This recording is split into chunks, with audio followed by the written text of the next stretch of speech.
Karma to Christ ministries आपका स्वागत करती है। आइए हम परमेश्वर के वचन पर चर्चा करें। आज का वार्तालाप का शीर्षक तुम भी मजबूती से काम पूरा कर सकते हो। आज के बाइबल छंद है व्यवस्था विवरण अध्याय 34 पद 7। मूसा की मृत्यु के समय उसकी आयु 120 वर्ष थी।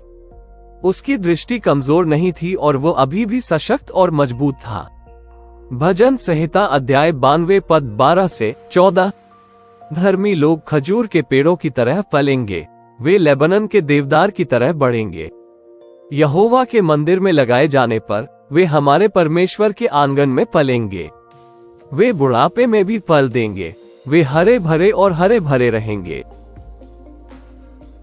मूसा की आयु 80 वर्ष थी जब उसने हिब्रू राष्ट्र को मिस्र की गुलामी से मुक्त किया और 120 वर्ष की आयु में पूरी शक्ति से मर गया। नूह ने 500 वर्ष की आयु में जहाज बनाना शुरू किया और 622 वर्ष की आयु में पूरी पृथ्वी को फिर से आबाद करना शुरू किया। प्रभु ने अय्यूब को दोगुनी संपत्ति से आशीर्वाद दिया, जिसमें 20 बच्चे शामिल थे जब वो 60 वर्ष से अधिक आयु का था। सारा ने न केवल 90 वर्ष की आयु में इसहाक को जन्म दिया बल्कि उसने उसका पालन पोषण भी किया। सबसे दुखद बात यह है कि जीवन भर संघर्ष करने, अपने परिवार के लिए लड़ने और अमीर या प्रसिद्ध बनने के लिए असंभव काम करने के बाद आप अकेले और कंगाल हो जाते हैं। ऐसा नहीं है कि जो व्यक्ति परमेश्वर के वचन के प्रति समर्पित है उसका अंत ऐसे ही होना चाहिए। हम इस नई तकनीक के युग में खुद को बेकार महसूस कर सकते हैं, जहां कोई व्यक्ति स्मार्टफोन के बिना साधारण बैंकिंग भी नहीं कर सकता। हमारे ज्ञान का अब कोई मूल्य नहीं रह गया है, क्योंकि सारा ज्ञान इंटरनेट के माध्यम से उपलब्ध है और डिलीवरी सेवा वाले फास्ट फूड ने घर के बने खाने और उसके पीछे किए जाने वाले सभी त्याग और प्रयास के मूल्य को पूरी तरह से नष्ट कर दिया है।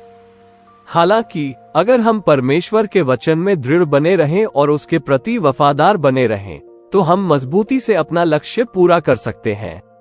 अभी हार न माने, क्योंकि परमेश्वर हमें अलौकिक उपचार, शक्ति और वो सब कुछ पूरा करने के लिए प्रोत्साहन दे सकता है जो हम करना चाहते हैं।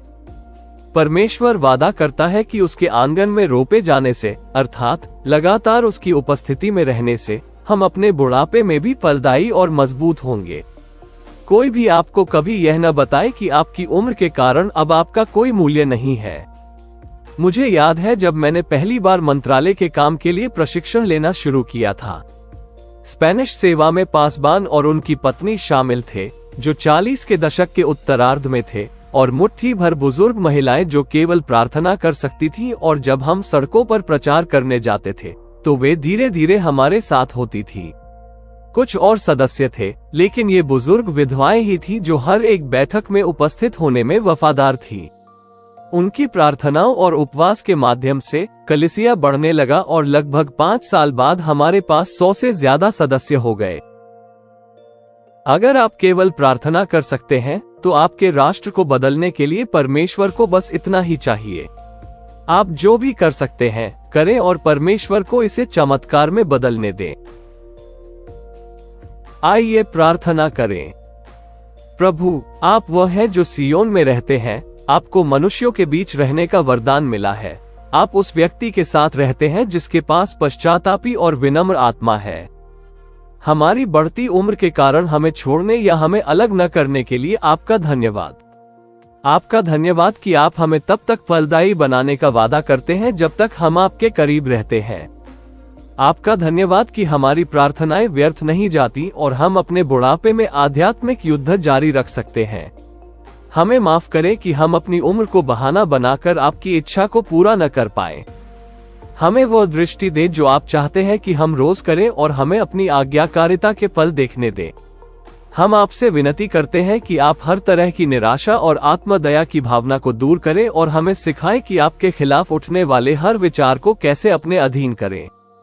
हम घोषणा करते हैं कि हम बुढ़ापे में भी खजूर के पेड़ों की तरह फलेंगे फूलेंगे, हम लेबनन के देवदार की तरह बढ़ेंगे। यहोवा के मंदिर में लगाए जाने पर हम अपने परमेश्वर के आंगन में फलेंगे फूलेंगे। हम अभी भी फल देंगे, हम हरे भरे और हरे भरे होंगे। हम यीशु के महान नाम में मांगते हैं, आमीन।